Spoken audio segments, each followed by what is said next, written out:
உன்னை கண்டனே முதல் முறை. அத்தியாயம் 1. ஓங்கி உயர்ந்த வேப்ப மரத்தின் கீழே அமர்ந்து இளைப்பாறுவதற்கு என்று போடப்பட்டிருந்த அந்த கடப்பாக்கல்லின் மீது அமர்ந்து தூரத்தில் மான்கள் போல விளையாடி கொண்டிருக்கும் மாணவ மாணவிகளின் மீது பார்வையை பதித்திருந்தவனின் சிந்தனை வேறு எங்கோ இருந்தது. நிறைய ஏக்கர் நிலங்களை வாங்கி அதில் அனாமத்தாக பாதியை மாணவர்களின் விளையாட்டுக்கென்று ஒதுக்கியது போல அந்த கல்லூரி நிர்வாகம். அத்தனை பெரிய அகன்று இருந்தது அந்த கல்லூரியின் விளையாட்டு மைதானம். ஒரு பக்கம் வலைக்கு 2 புறமும் பந்தை வீசியும் இன்னொரு பக்கம் கால்பந்து என்று மிக மும்பரமாக இருந்தது. கால்பந்து விளையாட்டில் தன் மனதை தொலைத்தவன் அங்கும் இங்கும் உருளும் அந்த பந்தையே பார்த்து கொண்டு இருந்தான். ஆனால் அவன் காதுகளில் பூச்சி குரலில் ஒருத்தி பேசிய வார்த்தைகள் தான் கேட்டுக்கொண்டிருந்தது இன்றும். ஹாய் சார், என்ன கிரவுண்டு பக்கம் என்ன பார்க்க தானே வந்தீங்க? இதுக்கு பேரு ஃபுட்பாலு, ஆனா நீ ஹேண்ட்பால் மாதிரி கையில வச்சு விரல்ல சுத்திக்கிட்டு இருக்க. உங்களை இம்ப்ரெஸ் பண்ணதான் சார். ஒற்றை கண்ணடித்து காற்று போல வந்து உரசி சென்றவளின் நினைவலைகள் இது. கீச்சு குரலில் 5 அடியில் உருண்டு வரும் அவனின் பிரௌனி அவள். எங்கடி இருக்க? என் நினைப்பு உனக்கு இல்லவே இல்லையா? இன்னும் உனக்கு என் மேல கோபம் போகலையாடி? நீ எங்க இருந்தாலும் நல்லா இருக்கணும்டி, தினமும் நடக்கும் வாடிக்கைதானே என்று பெருமூச்சு விட்டவனுக்கு அதற்கு மேலும் அங்கு தனியாக இருக்க மனமில்லை. நான் வேணாமா சார் உங்களுக்கு? என்னை இந்நேரம் மறந்திருப்பீங்களா? உங்களை பார்க்காம இருக்க முடியல சார். ஓடி வர தோணுது, ஆனா உங்க வார்த்தை என்னை தடுத்து நிறுத்தி வைக்குது சார். ஐ மிஸ் யூ சிடுமூஞ்சி. கால்பந்து பயிற்சியின் இடைவெளியில் தனியாக வந்து அமர்ந்தவளுக்கு நினைவில் வந்து போனான் அவளின் மன்னவன், அவளின் இதயத்தை கொள்ளை கொண்ட கல்வனவன், ஒரு காலத்தில் காதலில் கிறங்க வைத்த காதலன், கனவில் கூட தனித்து விடாத காவலன், இன்று அவளை வார்த்தையால் கொன்று புதைத்த அரக்கனவன். ஆனால் அவள் நினைவில் என்றும் இருக்கும் ஆதவனவன். தன்னுடைய சுளுக்கு விழுந்த காலை தைலம் தேய்த்து சரிபடுத்தி கொண்டே அமர்ந்து இருந்தவளுக்கு எண்ணமெல்லாம் பின்னோக்கி சென்றது. கால்பந்தை லாவகமாக உதைக்கும் பொழுது கால் பெருவிரலில் மடங்கி நகம் பெயர்ந்து சிறிதளவில் ரத்தம் கசிந்து வலி உயிர் போனது அவளுக்கு. விளையாட்டை தொடர முடியாத ஏக்கத்தில் வந்து அமர்ந்தவளுக்கு கண்ணெல்லாம் கலங்கிவிட்டது. அப்பொழுது ஒரு இரும்பு கரம் அவளுடைய காலை பிடித்து அவனின் நெஞ்சில் வைத்து முதலுதவி பெட்டியை எடுத்து அந்த இரத்தத்தை துடைத்ததும் நகவெட்டியை வைத்து பேர்ந்திருந்த நகத்தை அவளுக்கு வலிக்காமல் அப்புறப்படுத்தியது. பின்பு சிறிதாக பஞ்சை எடுத்து அந்த காயத்தை டெட்டால் வைத்து சுத்தப்படுத்திவிட்டு மீண்டும் அதற்கு பேண்டேட் ஒட்டியது என்று அவளின் நினைவில் அத்தனையும் இன்றும் பசுமையாய். அது மட்டுமா, வெள்ளையான அவன் மார்பில் காடு போல நிறைந்த ரோமங்களும் துடுக்காக அவனிடம் பேசிய அந்தரங்களும், அதற்கு பின் தனக்காக அதை ட்ரிம் செய்ததும், அதை பார்த்து கொண்டே அந்த நாள் ஓடியதும், அதற்கு பரிசாக அவனிடம் திட்டு வாங்கியதும், முடிவில் தான் வேண்டுமென்றே காலில் காயம்பட்டு கொண்டு பாவமாக வந்து அமர்ந்ததும், தனக்காக தான் இதெல்லாம் செய்கிறாள் என்று மனம் அவளின் பால் சென்றாலும் போலியாக முறைத்து கொண்டே தன் சட்டையின் மேல் 2 பொத்தான்களை அகற்றிவிட்டு தன்னுடைய அகண்ட மார்பில் அவளின் பிஞ்சு பாதங்களை வைத்து மருந்திட்டதும், விரசமில்லாத சரசமில்லாத கண்ணியமான பார்வை பரிமாரணங்களும் தொடுதலும் என்று அத்தனையும் அவள் நினைவில் வந்து போய் ஒரு நிமிடம் அவனின் ஸ்பரிசத்துக்கு மனம் ஏங்கி தவித்தது. அவ்வளவுதானா சார் எல்லாம்? வேண்டா வெறுப்பா செஞ்சாலும் அத்தனையிலையும் உங்களோட அக்கறையும் காதலும் தான் எனக்கு தெரிஞ்சுது. என்னோட குணத்தை இன்னும் நீங்க தப்பா தான் நினைச்சிட்டு இருக்கீங்களா? நான் உங்களுக்கு வேணான்னு முடிவே பண்ணிட்டீங்களா? உங்க பிரௌனி உங்களுக்கு வேண்டாமா? உங்களை மாதிரி என்னால இருக்க முடியலையே சார். நின்னா நடந்தா சாப்பிட்டா தூங்குனா இதோனா உயிர் மூச்சா நினைச்சு விளையாண்டுட்டு இருக்க இந்த ஃபுட்பாலை கூட எனக்கு நீங்க தானே தெரியுறீங்க. அந்த மாதிரி உங்க நினைவை நான் ஆக்கிரமிக்கலையா? அப்போ என் நேசத்துக்கு என்ன பதில் சார் என்று கடல் கடந்து அத்தனையும் விட்டுவிட்டு ஓடி வந்து நாட்டுக்காக விளையாடி கொண்டிருப்பது யாருக்காக? உன் ஒருவனுக்காக. நீ கூறிய வார்த்தைக்காக. போராடி ஜெயிக்க வேண்டும். நான் உன் மீது வைத்திருக்கும் காதலுக்காக. தேவா, கேன்டீன் போறோண்டி, வந்துடு. அவளின் கூட விளையாடும் நட்புகள் தூரத்தில் இருந்து குரல் கொடுத்து விட்டு சென்றார்கள். தேவா என்று அழைக்கப்படும் தேவகிதான் நம் நாயகி. 5 அடியில் 60 கிலோ என்று சற்று உருண்டையாக இருந்தாலும் வீட்டு வேலைகள், உடற்பயிற்சி என்று எவ்வளவு நேரம் ஓடி விளையாண்டாலும் மூச்சு இழைக்காத வண்ணம்தான் உடலை கட்டுக்கோப்பாக வைத்திருப்பாள் தேவகி. கருப்பும் அல்லாது வெளுப்பும் அல்லாது சாக்லேட் பிரவுனில் இருப்பவள் பார்த்ததும் கவர்ந்துவிடும் அளவிற்கு பேரழகு இல்லை என்றாலும் நிறைவான அழகுதான் அவள். அதுவும் அந்த வரிசை கட்டி நிற்கும் பச்சரிசி பல்லில் சிரிக்கும் பொழுது மின்னி மறையும் ஓரமாக இருக்கும் ஒற்றை தெற்றுப்பல் அவளிற்கு அழகோ அழகு. தேவகி பிறந்து வளர்ந்த ஊர் தேனி. அதனால்தான் என்னமோ ஒரு இடத்தில் ஒரு நேரம் உட்காராமல் சுறுசுறுப்பாக தேனி போல் இருப்பாள். திறந்த வாயை மூடவும் மாட்டாள். சரியான வாயாடி. சில நேரங்களில் அவள் பேசுவது அவ்வளவு சரியாக இருக்கும். இவள் வக்கீலாக இருந்திருந்தால் இவளுக்கே வெற்றி என்று எதிரில் பேசுபவர்க்கு எண்ணம் வந்துவிடும். தேவகிக்கு கூட பிறந்தவர்கள் 4 சகோதரிகள். இவள் 5வது பெண் குழந்தை. எல்லா கிராம மக்களைப் போலதான் ஆண் குழந்தை வேண்டும் என்று வேண்டியே 5ம் பெண்ணாக பிறந்தது அவர்களுக்கு. இத்தோடு போதும் முயற்சி என்று நிறுத்தி கொண்டார்கள் தேவகியின் பெற்றோர்கள். தேவகியின் அப்பா சென்ட்ரின் வேலை செய்பவர். அம்மா அக்கம் பக்கம் வீட்டு வேலைகளை செய்து குடும்பத்தை நடத்தி வருகிறார்கள். எப்போதும் போலதான். பெரிதாக சொல்லிக் கொள்வதற்கோ கஷ்டம் என்றால் உதவி செய்வதற்கோ இவர்களுக்கும் சொந்த பந்தம் யாரும் கிடையாது என்பதை விட செய்வதற்கு யாரும் முன்வர மாட்டார்கள். 5 பெண் குழந்தைகளும் 1 வருட காலம் மட்டுமே இடைவெளியில் அக்கா தங்கைகள் என்று இல்லாமல் ஏதோ நட்புகள் போன்றுதான் வளர்க்கப்பட்டன. 4 பெண் குழந்தைகளுக்கும் திருமணம் முடிந்தாயிற்று. 4ம் பள்ளியில் படிக்கும் பொழுது, கல்லூரியில் படிக்கும் பொழுது என்று ஒவ்வொருவனை விரும்பி வீட்டில் அழைத்து கொண்டு வந்து நிற்க, தன் மகளுக்காகவே வாழும் தந்தைக்கு அவரின் விருப்பம் தவறாக தெரியவில்லை. ஆகவே மகள்கள் விரும்பியவனுக்கே விசாரித்துவிட்டு அவர்களின் வீட்டில் பேசி சம்மதம் வாங்கி தன்னுடைய சக்திக்கு மீறி செய்து எப்படியோ திருமணம் செய்து முடித்து விட்டார். இப்பொழுது அவர்களுக்கான திருமண செலவுக்கு வாங்கிய கடன்களை தான் ஓயாமல் ஓடி கட்டி கொண்டிருக்கிறார்கள் இருவரும். அக்காக்கள் எல்லாம் 21 தான் திருமண வயது என்று அந்த வயதை எட்டியதும் தங்கள் காதலை வீட்டில் சொல்லி உடனே திருமணம் செய்து கொண்டார்கள். ஆனால் தேவகிக்கு மட்டும் ஏனோ காதல் வந்தது கால்பந்தின் மீதுதான்.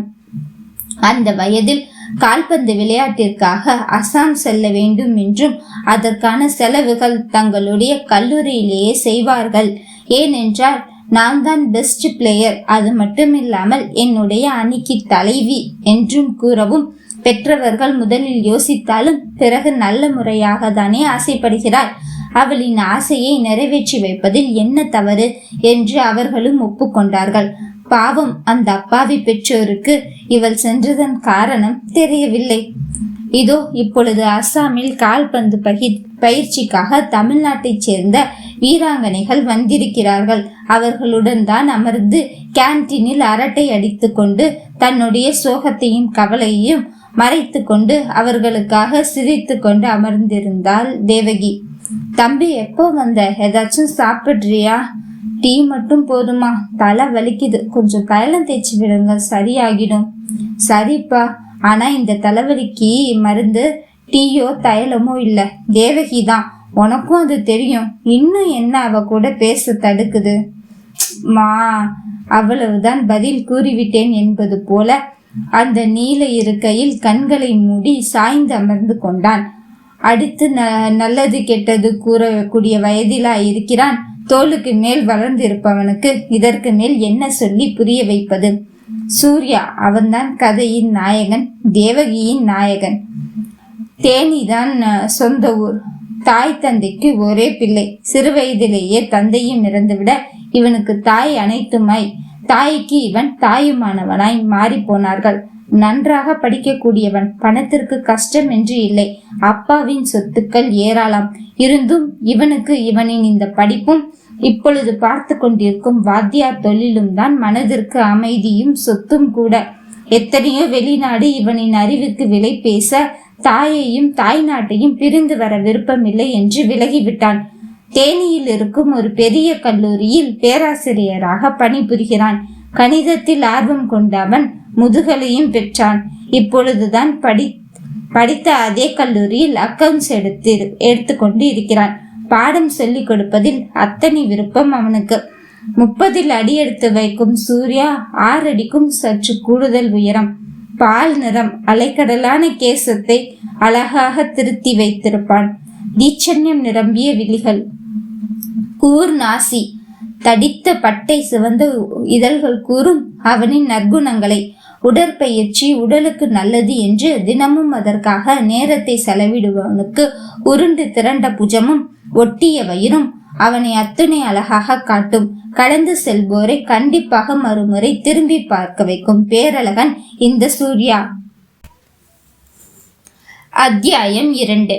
இன்றும் அதே மரத்தின் கீழே அமர்ந்து கையில் கைபேசி எடுத்து அவளுக்கு அழைக்க முயற்சி செய்வதும் பிறகு வேண்டாம் என்று வைப்பதுமாக இருக்கிறான் சூர்யா.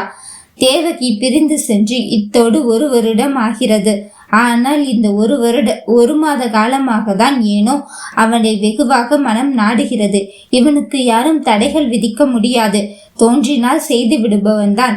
ஆனாலும் ஏதோ ஒரு தயக்கம் அவளை வார்த்தையால் வதைத்தது. நினைவிடுக்கில் வந்து சென்றது. இவன் அழைத்த உடனே அவளும் இதற்காக தான் காத்து கொண்டிருந்தேன் என்பது போல் அழைப்பை ஏற்றி விடுவாள்தான். நானாக உனக்கு அழைப்பு விடுக்காமல் நீ என்னிடம் பேசக்கூடாது என்று திட்டி அனுப்பி வைத்தவனும் இவன்தானே. ஆனாலும் ஏனோ மனதுக்குள் ஒரு கலவரம். தன் துணையை நாடுகிறது இணை என்கின்ற யோசனை. அன்பு கொண்ட நெஞ்சத்திடம் ஈகோ பார்க்கும் முட்டாள் இல்லை இவன். இந்த தயக்கத்திற்கு காரணம் என்ன எத்தனையோ முறை யோசித்து விட்டான். பொதுவாகவே அவன் ஆசிரியராக பணியில் அமர்ந்த முதநாளிலிருந்து இன்று வரை தன்னுடைய ஆசிரியர் பணியில் கவனம் சிதறாதவன். வெளியிலும் வீட்டிலும் ஏற்படும் கோபம் எதையும் தன் தொழிலில் காட்டாதவன். கல்லூரிக்குள் நுழைந்தது முதல் பின்பு வீட்டிற்கு செல்லும் வரையிலும் அவன் ஒரு பேராசிரியர் மட்டுமே. தன்னுடைய சொந்த விருப்பு வெறுப்பு எதையும் மாணவர்களிடம் காட்டியது கிடையாது. ஆனால் இந்த 1 வார காலமாக அவனின் சமநிலை எங்கேயோ சம்பட்டியால் அடித்தது போல் தகர்கிறது. தன்னையும் மீறி ஏதேனும் மாணவிகள் அவனை பார்த்து விட்டாலோ இல்லை வலிய வந்து பேசினாலோ கடிந்து கொள்கிறான். அவளின் ஞாபகம் பிச்சு பிச்சு இவனை திங்கிறது. அதுதான் உண்மை. ஒரு வழியாக பூவா தலையா ஒத்தையா ரெட்டையா என்று அனைத்தும் போட்டு பார்த்து கடைசியில் அனைத்தும் அவளுக்கு சாதகமாகவே வந்தது. ஒரே முடிவாக அழைத்து விட்டான் அவளுக்கு. ஹலோ. ஹலோ, சூர்யா சாருங்களா? தேவா பிராக்டிக்கல்ல இருக்கா, வந்ததும் பண்ண சொல்றேன்.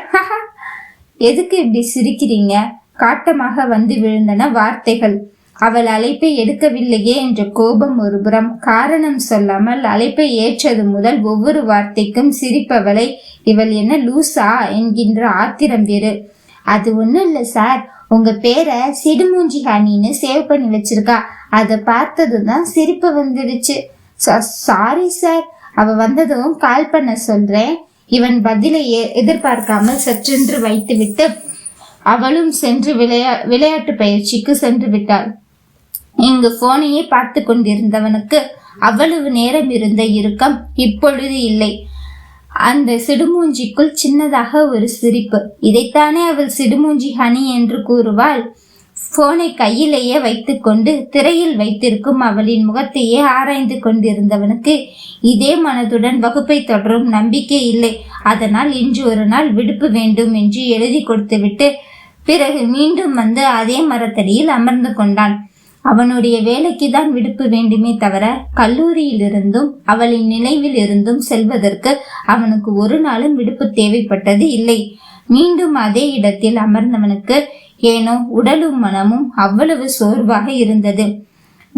வேலை எதுவும் இல்லாமல் அவள் நினைவை பற்றியே சிந்தித்து கொண்டிருக்கவே வேண்டும் போலவும், அவளை பார்த்து கொண்டே இருந்தால் போதும் போலவும், 10 வயது பையன் போல என்னென்னவோ எண்ணம். அனைத்திலும் தேவகி. மீண்டும் அவனின் கைபேசியில் இருவரும் பேசிக்கொண்ட வாட்ஸ்அப் உரையாடல்களை எடுத்து பார்த்தான். அது ஒரு அழகிய கனா காலம். நேரம் காலம் தெரியாமல் ஆசிரியர் மாணவி என்பதை மறந்து வெகு நேரம் இருவரும் காதலில் மூழ்கிய நாட்கள்.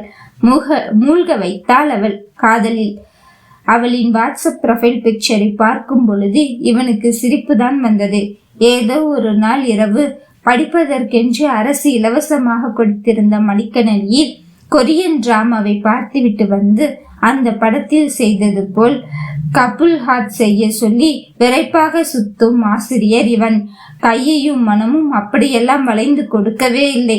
இருந்தும் அவனை போட்டு பாடாகப்படுத்தி நேர்த்தியாக வந்த பிறகு அதை புகைப்படம் எடுத்து ப்ரொஃபைல் பிக்சரில் வைத்து கொண்டதும் பிறகு தேவகிக்கு கவிதை என்பதெல்லாம் நாட்டமில்லாததால் பெரிதாக கவிதை புத்தகங்களும் அவள் படித்தது இல்லை. கவிதைத்துவமாக எந்தவித எழுத்துக்களும் அவளிடம் இருக்காது. ஒரு நாள் இருவரின் காதல் சரியா தவறா என்று வாக்குவாதம் முத்தி போகவே அப்பொழுது எங்கிருந்துதான் இதை எடுத்தாள் என்று தெரியாது. உடனடியாக தன்னுடைய வாட்ஸ்அப் பக்கத்தில் ஸ்டேட்டஸாக ஏற்றிவிட்டாள். All is fallen, love and war. பந்தாவாக ஆங்கிலத்தில் இந்த சொற்றொடரை வைத்துவிட்டு அதில் ஏகப்பட்ட எழுத்து பிழை வேறு. அதை பார்த்தவன் சிரிப்புடன் பிழை இல்லாமல் இவன் மெசேஜில் கூறியதையும் அதையும் தன்னாவட்டாக இவனிடம் பதில் உரைத்துவிட்டு இவன் அனுப்பியதை அப்படியே காப்பி செய்து வைத்த அறிவாளியை நினைத்தால் இப்பொழுதும் அவனுக்கு உதட்டை தாண்டிய அழகான சிரிப்பு. அவள் பிரிந்து சென்ற சில நாட்கள் இவர்களின் உரையாடல்களை வாசித்து அவளுடனே வாழ்ந்ததாகவே நினைத்து கொண்டே இருப்பான்.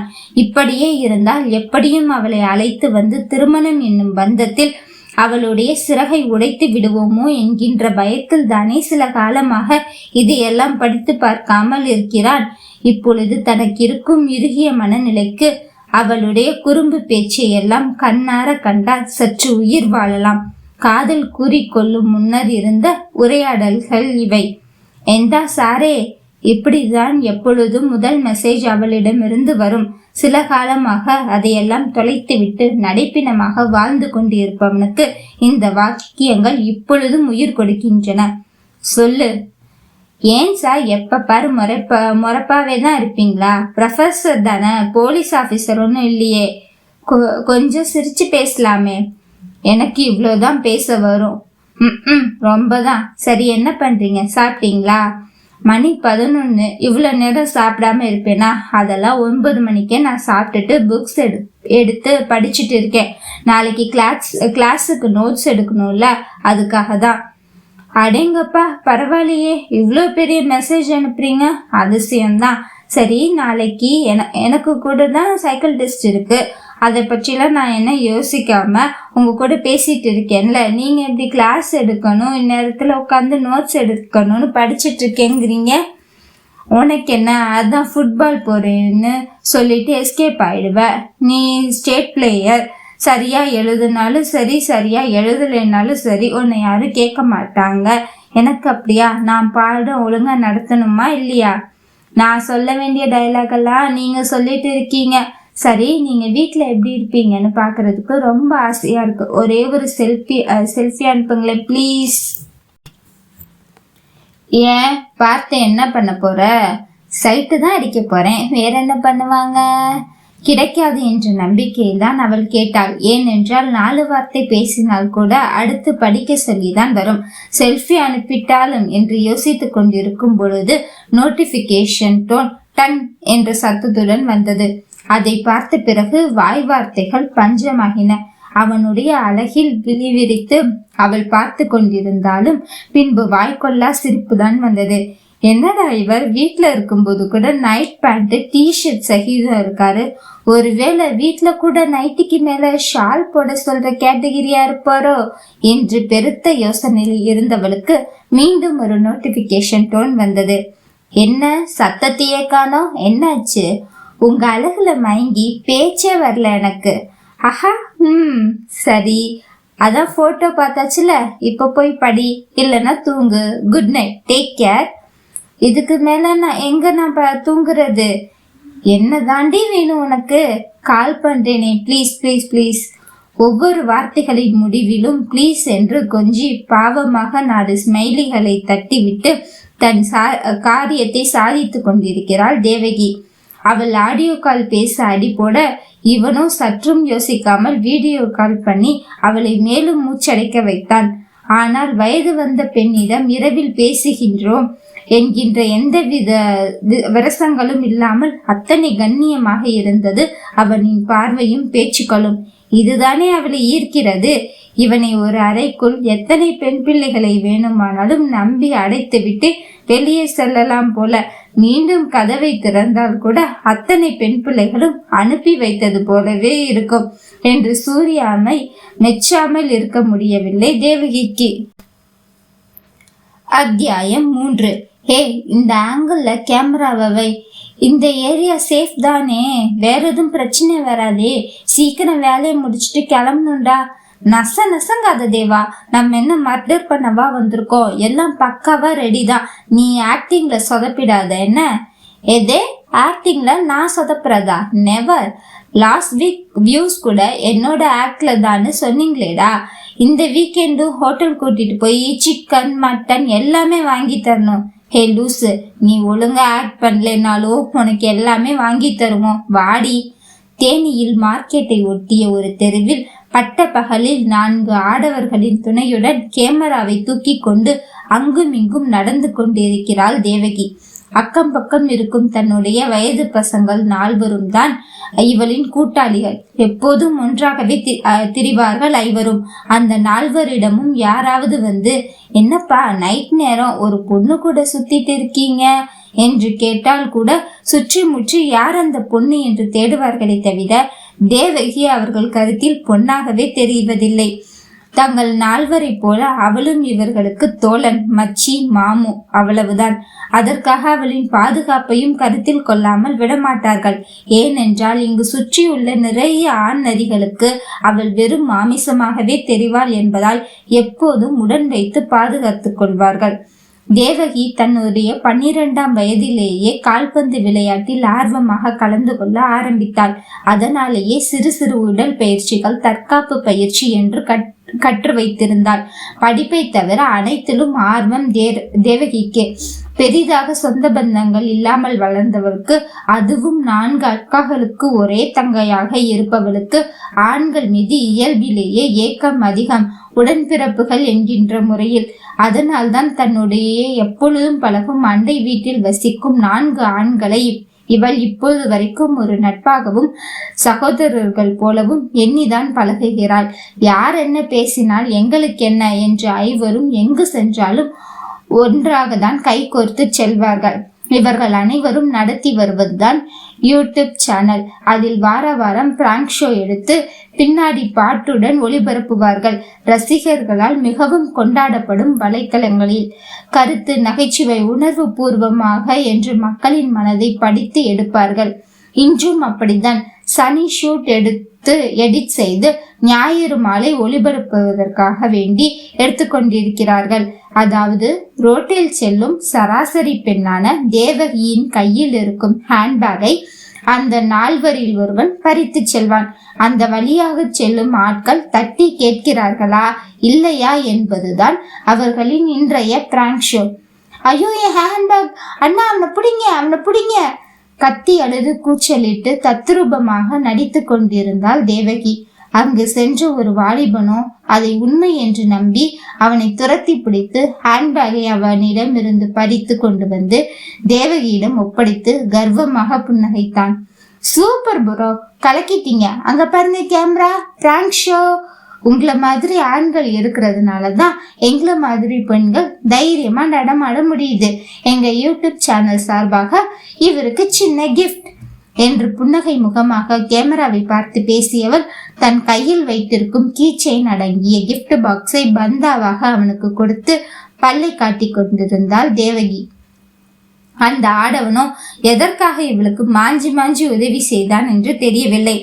ஆனால் இதெல்லாம் வெறும் ஷோவுக்காக தான் என்று கூறியதும் ஒன்றும் செய்ய முடியாமல் அசடு வழிந்த முகத்தை சிரித்தார் போல் வைத்து கொண்டு அவள் கொடுத்த அந்த கிஃப்டையும் வாங்கி கொண்டு வேகமாக கிளம்பி விட்டான். மானசீகமாக தலையில் அடித்து கொண்டிருப்பான் என்பது தெரிகிறது. டே, நம்ம 5 கிஃப்ட் தாண்டா ரெடி பண்ணோம். 4 கொடுத்தாச்சு. கடைசி கிஃப்ட் வாங்க போற அந்த லக்கி நம்பர் யாரோ அப்படி இப்படின்னு சொல்லி பில்டப் கொடுத்து ஒரு ஹீரோயினை காப்பாத்துற மாதிரி slow motion shot, background music எல்லாம் வச்சுக்கோங்க. எப்படியும் அவனும் கண்டிப்பா என் ஹேண்ட்பேக்கை காப்பாத்திட்டு கொடுப்பான். ஸோ பக்காவா எல்லாம் ரெடி பண்ணிக்கோங்க. ஏய் டன் டன், பார்த்து ஆளை செலக்ட் பண்ணிடி. 4 பேரும் ஏதோ சொங்கியா இருந்தானுங்க, உன்னை இம்ப்ரெஸ் பண்ணணும்னு அடிக்காம பேகை எடுத்துட்டு உன்கிட்ட கொடுத்துட்டு போயிட்டானுங்க. 5ஆவதா வரவன் ஏதோ நீதியை காப்பாத்துறேன், நேர்மையை காப்பாத்துறேன்னு எங்களை அடிச்சிடுகிற போறாண்டி. போலீஸ் ஸ்டேஷன் கேஸுன்னு அதுக்கே கொடுக்க வேண்டிய காசு போயிடுச்சுன்னா நம்மளால வீக்கெண்ட் கறி கஞ்சி நினைச்சு கூட பார்க்க முடியாதுடி தங்கம். அல்ப நாயே, அப்படியெல்லாம் ஒன்றும் ஆகாது. 4 பேர் வந்த மாதிரி அவனையும் நோஞ்சானா செலக்ட் பண்ணி காப்பாற்ற வச்சு டிஆர்பியை ஏற்றி லம்பா பணம் அடிக்கிறோம். சூப்பரா நல்ல ஹோட்டலுக்கு போய் சேர் டேபிளை தவிர மீதி அத்தனையும் வாங்கி திங்கிறோம். ரைட். ஐவரும் ஒரு முடிவோடு யார் சரியாக வருவார் என்ற ஆராய்ச்சி செய்து கொண்டிருந்தார்கள். யார் அந்த அடிமை என்று யோசிக்கும் போதே தூரத்தில் ஒருவன் வருவது தெரிந்தது. கருப்பு நிற பேண்ட்டும் சந்தன நிறத்தில் சட்டையும் அணிந்து கையில் ஒரு புத்தகத்தை சுமந்து கொண்டு சட்டை பையில் ஹீரோ பேனா என்று டிப்டாப்பாக வந்து கொண்டிருந்தான் சூர்யா. டேய், அந்த வராம் பாரு, மனிதர்குல மாணிக்கம், அவன் தான் நம்ம டார்கெட், வச்சு செய்வோம். அடியே குள்ள கத்திரிக்கா, அவர் அம்ச பாருடி, அடிப்பாரு போலவே, ரொம்ப பயமா இருக்குடி. அதெல்லாம் நான் பாத்துக்கிறேன் என்று கூறியவள் தன் நடிப்பை காட்டத் தொடங்கினாள். சார் சார் திருடன், சார் திருடன், என் ஹேண்ட்பேக்கை தூக்கிட்டு போறான், பிடிங்க சார் பிடிங்க.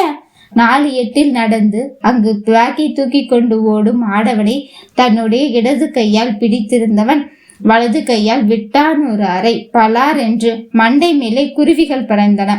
சூர்யா அடித்தது பையை தூக்கி கொண்டு சென்ற அந்த நபரையல்ல, பேக் போய்விட்டதாக கூறி நடித்து அழுது கொண்டிருந்த தேவகியை. ஒன்றும் புரியவில்லை அவளுக்கு. தன்னை அடிக்க இவன் யார் என்று ஆத்திரம் வரவே, ஹலோ, இந்த மேல கைய வைக்கிற வேலையெல்லாம் வச்சுக்காதீங்க. பேக்க திருடிட்டு போறவன் அடிக்க சொன்னா என்ன அடிக்கிறீங்க? சூர்யா நெருங்கி வர வர தேவகி தன்னை மறந்து அவனை சைட் அடித்து கொண்டிருந்தவள் நடிக்க வேண்டும் என்பதையும் மறந்து வைத்த கண் வாங்காமல் அவனையே பார்த்து கொண்டிருந்தவள் இப்பொழுது தன்னை அடித்து விட்டான் என்றதும் இவளுக்கு கண்ணெல்லாம் கலங்கி விட்டது. அந்த கோபத்தில் தான் இப்பொழுது சூர்யாவிடம் எகிரி கொண்டு நிற்கிறாள். ஏய், அந்த வேன்ல கேமரா வச்சுட்டு இருக்கீங்கல்ல, இங்க வாங்கடா. என்ன சார் இப்போ? ஆமா, பிராங்க் ஷோ தான், அதுக்கு பொம்பளை பிள்ளை அடிப்பீங்களா? இப்பொழுது கேட்டது அந்த 4வரில் ஒருவன் தான். தேவகியின் கலங்கிய கண்ணை அவர்களால் தாங்கிக் கொள்ளவே முடியவில்லை. ஆனால் இவள் கலங்கி நிற்பதற்கு காரணம் அவன் அடித்த வலி இல்லை, தன்னை தவறாக எண்ணி இருப்பானோ என்பதுதான். எல்லாரும் என்ன படிக்கிறீங்க? உங்க பேரண்ட்ஸ்க்கு தெரியுமா நீங்க இப்படி கேமரா வச்சுட்டு தெரு தெருவா சுத்துறது? யூடியூப் ஆரம்பிக்கிறதோ கேமரா வச்சுட்டு ஷோ பண்றதோ தப்பு கிடையாது. அத உங்க அறிவு சார்ந்ததா, உங்க திறமையை வளர்த்துக்க கூடியதா இருக்கணும். இல்ல மத்தவங்களுக்கு அதனால பயன் தரக்கூடியதா இருக்கணும். சார், நீங்க கோவப்படுற அளவுக்கு நாங்க ஒன்னும் தப்பு பண்ணலையே சார். ஜஸ்ட் பிராங்க் ஷோ தானே, எல்லாரும் பண்றது தானே, மக்களுக்கு ஒரு அவேர்னஸ் கொடுக்கலாம்னு அந்த 4வரும் தான் மாறி மாறி பேசுகிறார்கள். எது இப்படி ஒருத்தன் பேகை தூக்கிட்டு ஓடுறது, இந்த பொண்ணு கத்தி கூப்பாடு போட்டதும் யாராவது வந்து காப்பாத்துறது, உடனே இதுதான் மனித நேயம்னு சொல்லி அவன் மூஞ்சிய கேமராவில் காமிச்சு பேக்ரவுண்ட்ல ஏதாவது சினிமா சாங் போட்டு நீங்க ஸ்கோர் பண்றது, இதுதான் உங்க அவேர்னஸா? அறிவுல கொஞ்சம் கூட இது மாதிரி உண்மையாலுமே நடக்கும்போது இது பிராங்க் ஷோ தான்னு சொல்லிட்டு அலட்சியமா கடந்து போக வாய்ப்பு இருக்கா இல்லையா? இவர்கள் இதை வேறு விதமாக யோசித்திருக்க இந்த வகையில் யோசிக்காது போனோமே என்ற எண்ணம் வர, சாரிண்ணா, இனி இந்த மாதிரி பிராங்க் ஷோலாம் பண்ண மாட்டோம்னா. சூர்யா 4வரையும் பார்த்து சிநேகமாக புன்னகைத்து விட்டு அப்பொழுதுதான் கலங்கி நிற்கும் அவளின் முகத்தை பார்க்க பாவமாக தோன்றி பக்கத்தில் இருக்கும் கடையிலிருந்து ஒரு சாக்லேட் வாங்கி கொண்டு வந்து தேவகியின் கையில் கொடுத்து விட்டு, சாரி பாப்பா, ஏதோ கோவத்துல அடிச்சிட்டேன், மன்னிச்சுக்கோ, உங்க அண்ணன் அடிச்சதான் நினைச்சுக்கோ, சரியா? இந்த சாக்லேட் சாப்பிடு, அண்ணனுங்களோட விளையாடு போ என்று சொல்லிவிட்டு தன்னுடைய கலைந்த சிகையை கோதி கொண்டு கிளம்பி விட்டான் சூர்யா.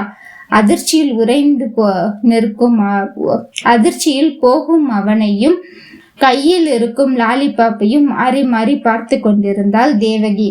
4 ஆண்களும் அவளை சுற்றி நின்று வயிறு வெடித்து சிதறும் அளவிற்கு சிரித்து கொண்டார்கள். ஏனென்றால் அவள் கல்லூரியில் 2ஆம் ஆண்டு அடியெடுத்து வைத்து விட்டாள். பார்ப்பதற்கு பள்ளி சிறுமி போலதான் இருப்பாள். ஏ குள்ள கத்திரிக்கா, உன்னை அந்த அண்ணன் ஸ்கூல் பொண்ணுன்னு நினைச்சிட்டாங்கடி. அஹஹா, அதுக்குதான் சொல்றோம் வளரணும்னு. ஐயோ, என்னால சிரிப்படக்க முடியலையே. அத்தியாயம் 3 இத்தோடு நிறைவு பெற்றது. அடுத்தடுத்த அத்தியாயங்கள் அடுத்தடுத்த ஒளி வடிவத்தில் காத்திருங்கள். அதுவரை நான் உங்கள் கிவி குரல்.